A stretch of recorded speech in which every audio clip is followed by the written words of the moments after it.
गणेशोत्सव म्हटला की मजाच मजा, त्याचप्रमाणे विसर्जनाला देखील आणखी मजा असते। तेव्हा आपण आजच्या व्हिडिओमध्ये विसर्जन पाहणार आहोत। नमस्कार मित्रांनो, मी सागर पाटील। विसर्जनाच्या या व्हिडिओमध्ये आपले सहर्ष स्वागत आहे। आता आपला ब्लॉग आपण कंटिन्यू पाहूया आणि विसर्जनाची मजा अनुभवूया।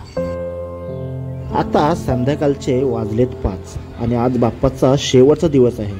आता शेवटची आरती आहे, आपण पाहतच आहात। आता ही आरती झाल्यानंतर बाप्पाची विसर्जन मिरवणूक येणार आहे, ते आपण आता पाहणारच आहोत। घरी आलेला पाहुणा आपला 12 दिवसाचा पाहुणचार घेऊन आता आपल्या गावी चाललेला आहे। घरातील ज्येष्ठ मंडळी त्याचे दर्शन घेऊन त्याला निरोप देण्यासाठी अगदी भावुक होऊन समोर जातात। जाऊया आपण आता बाप्पाच्या मिरवणुकीला।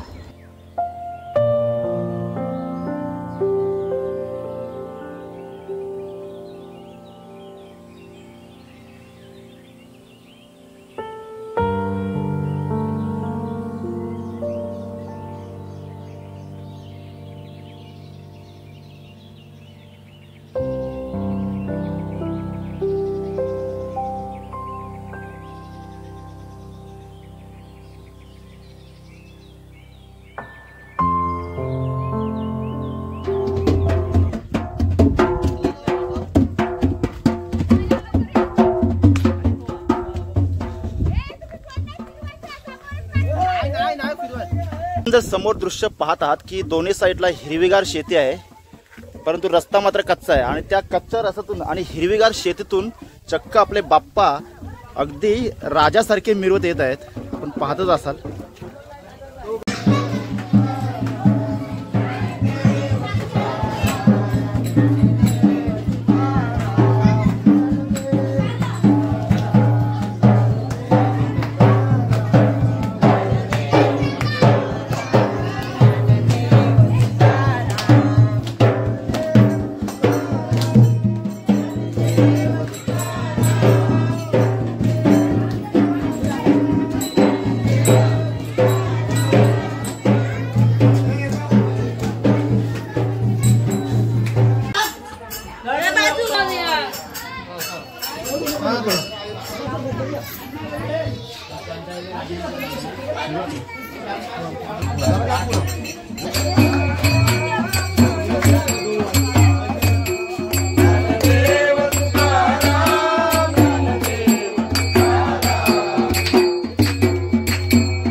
आपली मिरवणूक आता गावच्या मध्यवर्ती ठिकाणी म्हणजे हनुमान मंदिराजवळ आलेली आहे।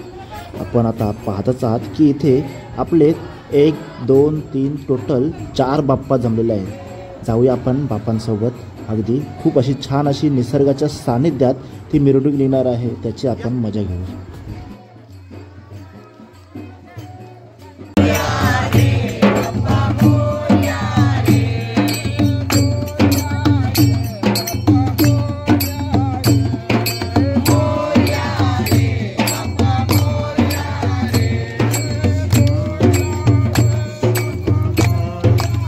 सांगते की उन्हाळ्याला गणपतीच्या मिरवणुकीला एवढी मजा येते ना, कारण अगदी कसं हिरवीगार बाजूला शेती आणि रस्त्यावरून चालणारी मुलांची वर्दळ आणि दुसरी गोष्ट म्हणजे त्याचबरोबर आलेली सुंदर अशी मिरवणूक। चला आता आपण मुख्य अँगल आलेलो आहोत आणि सुंदर असं आपण तिथलं प्रक्षेपण करूया। आपण पाहतच असाल की गणपतीची सुंदर अशी मिरवणूक येत आहे। खरोखर सांगतो की आपण कसं मागच्या विसर्जनमध्ये काय पाहिलं की म्हणजे बँजो वगैरे पाहिले किंवा आणि समजा काही ठिकाणी म्हणजे आपले देव एकटाच जातो किंवा गप्प जातो, परंतु नाहीये। ओरनोली त्याला अपवाद ठरलेले आहे। अगदी पारंपरिक भजनाच्या चालीमध्ये आज आपली गणरायाची स्वारी येत आहे। खरोखर सांगतो की गणपती येतात आणि जाताना आपल्याकडून दुःख घेऊन जातात।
आता आपली गणरायाची स्वारी बापेश्वर मंदिर परिसरात आलेली आहे।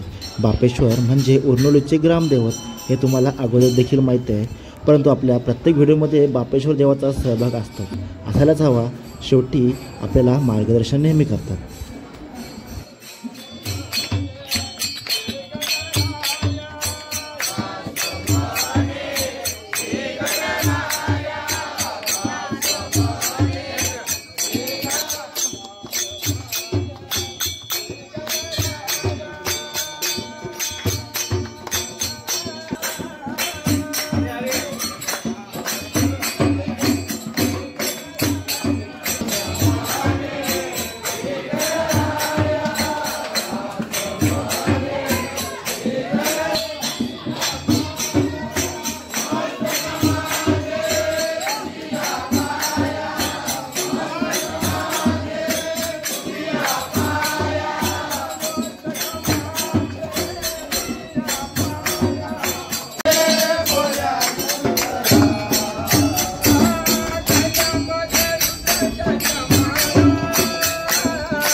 पाहिलं तर सूर्य आता मावळतीकडे झुकलाय आणि खरोखर सांगतो की सूर्यास्त व्हायच्या अगोदर गणपती विसर्जन झालं पाहिजे अशी आपल्या गावकऱ्यांची एक श्रद्धा आहे आणि पहिल्यापासून पूर्वपरत आलेली परंपरा आहे। तर या परंपरेला अनुसरूनच खरोखर सांगतो परंपरेमध्ये काही काडीमोड न करता परंपरेनुसार गणपतीचे आता विसर्जन बाप्पाचे विसर्जन आता होणार आहे। तेव्हा गणपती बाप्पाचे विसर्जन कसे होते, आदरपूर्वक होते की नाही, तर ते आपण आपल्या ब्लॉगद्वारे पाहणार आहोत। आपण जर पाहिलं की आता नवीन नवीन म्हणजे व्हॉट्सअपवर वगैरे किंवा इंस्टाग्रामसारखे व्हिडिओ येतात की गणपती वरून फेकून दिला जातो, पण ती पद्धत चुकीची आहे। जर तुम्ही गणपती वरून फेकून देत असाल तर गणपती मांडू नका, तर तुम्हाला त्याची विसर्जन करण्याची तुमची म्हणजे काय म्हणतात ती कुवत नाही आहे। तर गणपतीला आदरपूर्वक जर विसर्जन करत असाल तरच गणपती मांडा असा आपण संदेश देतो।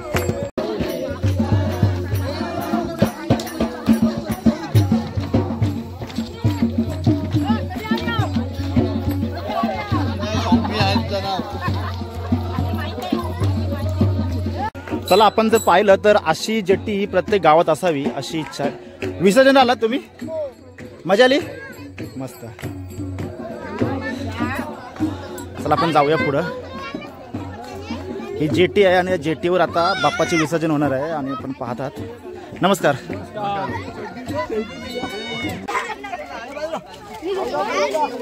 या या.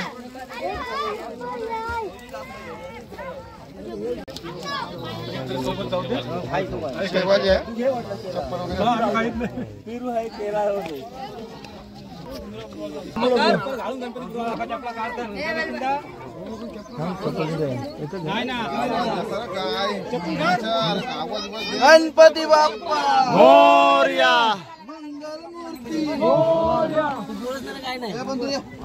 जे लोक उंचावरनं गणपती खाली फेकून देतात त्यांना सुंदर चपराक आमच्या खारेपाटच्या भाविकांनी दिले. पहा आमचा भाविक कसा आदरपूर्वक बाप्पाचं विसर्जन करतो आणि अगदी लहान मुले सुद्धा छोट्या छोट्या मूर्तीचे विसर्जन करतात ते आपण पाहतच आहोत.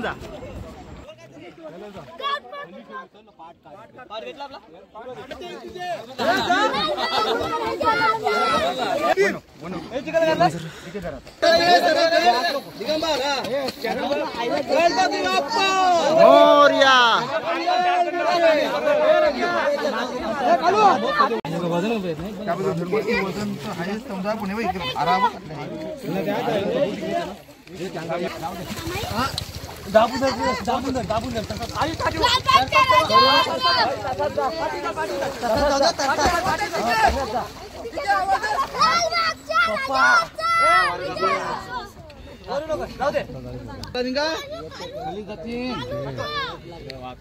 गणपती बाप्पा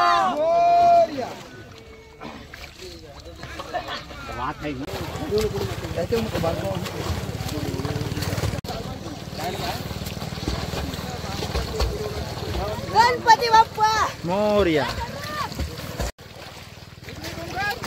बेकार खोले असं असं.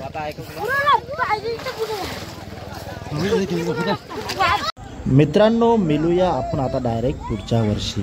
तोपर्यंत सर्वांना गणपती बाप्पा मोरया. पुढच्या वर्षी लवकर या.